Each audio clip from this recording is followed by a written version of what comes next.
नमस्कार दोस्तों, मैं हूं आपका दोस्त प्रवीण सर। आप सभी लोगों का स्वागत करता हूं, अभिनंदन करता हूं टेट वाली क्लास में। तो दोस्तों, आज मैं आप लोगों को बताऊंगा ब्रेन स्टॉर्मिंग के बारे में। गणित की पैडागोजी में आज मैं आप लोगों को समझाऊंगा ब्रेन स्टॉर्मिंग यानी कि बुद्धिशीलता। देखिए, इसको आप हमारी भाषा में समझिएगा पहले, तो फिर उसके बाद जो किताब की भाषा है उसको मैं आपको समझाऊंगा। देखिए, ब्रेन स्टॉर्मिंग का मतलब ये हो जाता है कि दिमाग को खुला छोड़ देना। दिमाग को खुला छोड़ देना, बिल्कुल जितना मन करे, जैसा मन करे वैसा सोचा जाए। इसमें सबसे खास बात ये होती है, इसमें कोई भी चीज़ें गलत नहीं होती है। देखिए, जैसे कि मान लेते हैं एक कक्षा है, उस कक्षा में अगर देखा जाए तो 30 बच्चे हैं, यानी क्लास है उसमें 30 बच्चे हैं, और 30 बच्चों से हमने बोला कि ताजमहल पर आपको बोलना है। ठीक है, सबको आपको 5-5 वर्ड या 2-2 जितने भी जिसके पास जितने वाक्य हैं या जो भी पॉइंट है वे रखें। तो हर बच्चे को यहाँ पर आज़ादी होगी, वो जैसा मन करे ताजमहल को बता सकता है। कि अगर कोई कहता है कि ताजमहल काला है तब भी सही है, अगर कोई बच्चा कहता है कि ताजमहल पीला है या जैसा भी कुछ कलर या कुछ जैसे भी बोलता है ताजमहल के बारे में, इसमें गलत नहीं करना है। ब्रेन स्टॉर्मिंग का मतलब ये हो जाता है कि बच्चे के दिमाग को खुला छोड़ देना। जितना ज़्यादा उसका दिमाग खुलेगा, जितना ज़्यादा वो पॉइंट रख पाएगा, उतना ज़्यादा उसके दिमाग का विकास होगा। इसी को कहा जाता है ब्रेन स्टॉर्मिंग कहा जाता है। जैसे अगर मैं आपसे कहूँ कि आपके पास जो भी है, अगर मैं आपसे कहता हूं कि भारत देश के बारे में आपको बताना है, तो आपके पास जितने बिंदु हैं जैसा मन करे वैसा आप बोलिए, कोई आपको रोक टोक नहीं करेगा। ना तो यहाँ कोई सही बताएगा ना तो कोई गलत बताएगा, क्योंकि यहाँ पर ये चेक किया जा रहा है और यहाँ पर आपसे ये कहा जा रहा है कि आपको अपने विचार रखने हैं, और जैसा भी मन करे वैसा आप अपने विचार को रखिए।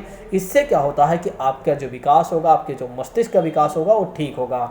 आइए समझते हैं कि हमारी नोट्स हमें किस प्रकार से ये हमें समझाती है कि ब्रेन स्टॉर्मिंग के बारे में।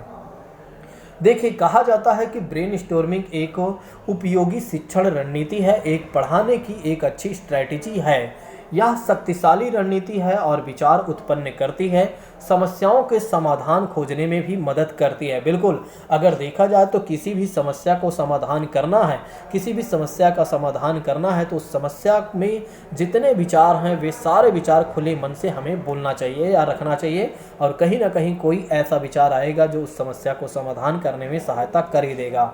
ठीक है, तो वह किसी भी विषय पर विचार उत्पन्न करने के लिए एक उत्कृष्ट शिक्षण विधि मानी जाती है, या एक अच्छी विधि मानी जाती है कि बच्चों को ब्रेन स्टॉर्मिंग के माध्यम से पढ़ाया जाना चाहिए, जिससे उन्हें अच्छे तरीके से समझ में आए, वे अपनी बात को जल्दी से कह सकें। जैसे कि बात करते हैं, कहा जा रहा है ब्रेन स्टॉर्मिंग सोच कौशल को बढ़ावा देने में मदद करती है। देखिए, ब्रेन स्टॉर्मिंग क्या करती है कि सोच कौशल को कहीं ना कहीं बढ़ावा देने में मदद करती है। दोस्तों, जब छात्रों की अवधारणा से संबंधित सभी चीज़ों के बारे में सोचने के लिए कहा जाता है, तो उनकी सोच कौशल का विकास किया जा रहा है। देखिए, यहाँ पर है ना, जब छात्रों के अवधारणा से संबंधित किसी परसेप्शन या सभी चीज़ों के बारे में सोचने के लिए कहा जाता है, तो इसका मतलब क्या है, सोच कौशल का विकास हम कर रहे हैं। जैसे अभी हमने आपसे कहा कि अगर 30 बच्चों से ताजमहल के बारे में बोलने के लिए कहा जाए, तो हर बच्चा अपना अपना तर्क देगा, तो कहीं ना कहीं एक तरीके से क्या होगा, सोच कौशल होगा। या अगर ऐसे नहीं समझ सकते हैं तो एक एग्जाम्पल मैं आपको देता हूँ। जैसे ब्रेन स्टॉर्मिंग को और अच्छे समझना है तो डाइवर्जेंट थिंकिंग, जैसे अपसारी चिंतन होता है। अपसारी चिंतन में क्या होता है कि जैसे बच्चों को कह दिया जाए, मान लेते हैं 30 बच्चे हैं और 30 बच्चों से हमने कह दिया काश आपके पास पंख होते, उड़ने के लिए आप उड़ जाते। ठीक है, तो फिर अगर बच्चे के पास पंख होते तो हर बच्चा अपना अपना तर्क देगा। कोई बोलेगा मैं वहाँ जाऊँगा, कोई बोलेगा मैं वहाँ जाऊँगा, यहाँ जाऊँगा। ठीक है, कोई कहाँ जाएगा, सब अपने अपने तर्क देंगे। तो इससे क्या हो रहा है, उनके सोच कौशल का विकास हो रहा है। तो कहीं ना कहीं ब्रेन स्टॉर्मिंग वाली तकनीकी अपनाई गई है। यह तकनीक बच्चों में रचनात्मक व संगठनात्मक जोड़ों को भी प्रोत्साहित करती है। यहाँ घोड़ों नहीं जोड़ों है, इस बात को ध्यान रखिएगा। तथा सभी बच्चों को स्वतंत्र रूप से दिए गए प्रश्न पर विचार करने के लिए बोला जाता है। यही अभी हमने आपको समझाया था कि किसी भी बच्चे को यह नहीं रोका जाता है कि वो अपने विचार को ना रखे, बल्कि सभी को स्वतंत्र कर दिया जाता है, जैसा उनको बोलना है बोले।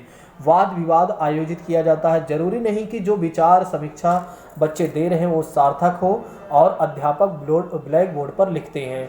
देखिए, इसमें जो भी बच्चे एक तरीके से अपने तर्क देते हैं, उन सभी तर्कों को क्या होता है कि जो अध्यापक होते हैं उनके तर्क को ब्लैक बोर्ड में लिखते हैं।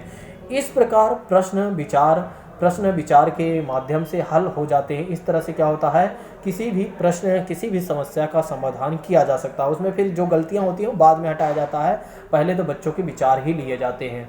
ब्रेन स्टॉर्मिंग एक उत्कृष्ट रणनीति है। आइए समझते हैं कि क्या मतलब एक कैसे कहा जा रहा है, sorry, brain storming is an excellent strategy, कैसे एक रणनीति के रूप में है, अच्छी रणनीति क्यों माने गए हैं। विशेष आवश्यकताओं वाले छात्रों के लिए सफलता को बढ़ावा देती है। देखिए, जो विशेष आवश्यकता वाले छात्र होते हैं उनकी सफलता भी ज़्यादा सक्सेसफुल हो सकते हैं। मान लेते हैं कोई बच्चा नहीं बोलता है या बोलने में थोड़ा सा डरता है, तो उसे अगर आप ऐसी आज़ादी दे देते हैं कि जो मन करे, जैसा मन करे वैसा तुम बोलो, तो बच्चा बोलेगा, तो कहीं ना कहीं वो आगे सफल होगा, कहीं ना कहीं उसका दिमाग बढ़ेगा आगे। समावेशी कक्षा के लिए काफ़ी उपयोगी होती है, क्योंकि समावेशी शिक्षा में ये है, या समावेशी कक्षा में ये देखा जाए तो हर एक छात्र को रखा जाता है। इसमें विफलताओं के डर को ख़त्म कर दिया जाता है। मैंने आपसे कहा है कि अगर बच्चे कुछ भी बता रहे हैं, किसी भी तर्क, जैसे ताजमहल को अगर वो पीला भी बता रहे हैं, काला भी बता रहे हैं, तो उनको डांटना नहीं है, क्योंकि उनके मस्तिष्क का विकास हमें करना है, उनके कौशल का विकास करना है। तो उन्हें हमें अभी सही गलत के बारे में नहीं बताना है, बस उनके दिमाग को खुला करना है। सभी छात्रों को अपने विचार व्यक्त करने का मौका देती है, पूर्व ज्ञान को रिकॉल करने का भी मौका देती है। इससे क्या होता है कि बच्चे अगर कभी किसी चीज़ के बारे में सुने होते हैं, उस पॉइंट के बारे में जिसके बारे में पूछा जा रहा है, तो उसको भी रिकॉल करके वे बोलते हैं। बिना डरे कोशिश करने का भी ये मौका देती है। तो इसकी सबसे अच्छी रणनीति ये है कि यह बिना डरे बोलने का मौका देती है। जैसा मन करे वैसे छात्र कर सकते हैं। छात्रों के मानसिक विकास में भी सहायता करती है। दोस्तों, इस बात को ध्यान रखिएगा।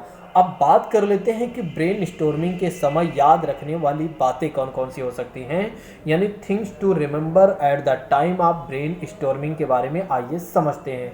सभी बच्चों को ज़्यादा से ज़्यादा विचार व्यक्त करने का मौका दें। देखिए, सभी बच्चों को ज़्यादा से ज़्यादा विचार व्यक्त करने का मौका दें, ठीक है। ब्रेन स्टॉर्मिंग की ये बातें ध्यान रखना है। देखिए, ब्रेन स्टॉर्मिंग में हमें इस बात को ज़रूर ध्यान रखना है, अगर हमें ब्रेन स्टॉर्मिंग वाली टीचिंग करना है, बच्चों को ब्रेन स्टॉर्म में उनका दिमाग को ठीक करना है, मतलब एक तरीके से उनके अंदर कौशल का विकास करना है, तो हमें पहली बात तो ये ध्यान रखना होगा, हर एक बच्चे से बोलना होगा, जैसा मन करे वैसा वे बोलें।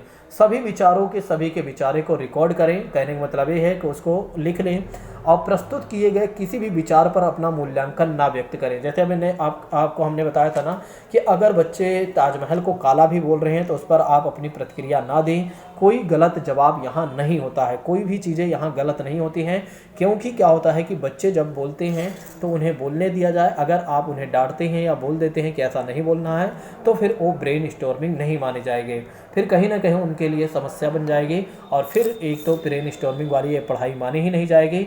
कहने का मतलब ये है कि आप इस शिक्षण विधि का इस्तेमाल कर ही नहीं रहे हैं। इसमें छात्र किसी विषय के बारे में कितनी जानकारी रखते हैं इसका पता लग जाता है, और इस रणनीति को छात्रों के माता पिता का प्रयोग करने के लिए भी बोला जाता है। तो देखा जाए तो इस रणनीति के माध्यम से क्या होता है, छात्रों को भी बोला जाता है कि छात्रों के माता पिता से भी बोला जाता है कि वे भी इसी रणनीति का इस्तेमाल करें, अपने बच्चे को बोलने की कहीं ना कहीं एक तरीके से दोस्तों मौका दें। आइए इसी में सामुदायिक गणित के बारे में भी बात कर लेते हैं, फिर हम अगली क्लास में बातें को देखेंगे जो भी बचेगा। हाँ, वैसे तो सामुदायिक वाले को हमें अगली क्लास में देखना चाहिए। चलिए, सामुदायिक को हम अगली क्लास में देखेंगे तो और बेहतर हो जाएगा, सामुदायिक गणित को। तो इस क्लास को यहीं पर स्थगित करते हैं। अगर आप लोगों को मेरे पढ़ाने का तरीका अच्छा लगा हो या समझाने का तरीका अच्छा लगा हो तो एक बार कमेंट करके ज़रूर बताइएगा। आप सभी लोगों के कमेंट का हमें बेसब्री से इंतज़ार रहेगा। बहुत सारे छात्र हैं जो चैनल को शेयर भी करते हैं, सब्सक्राइब भी करते हैं।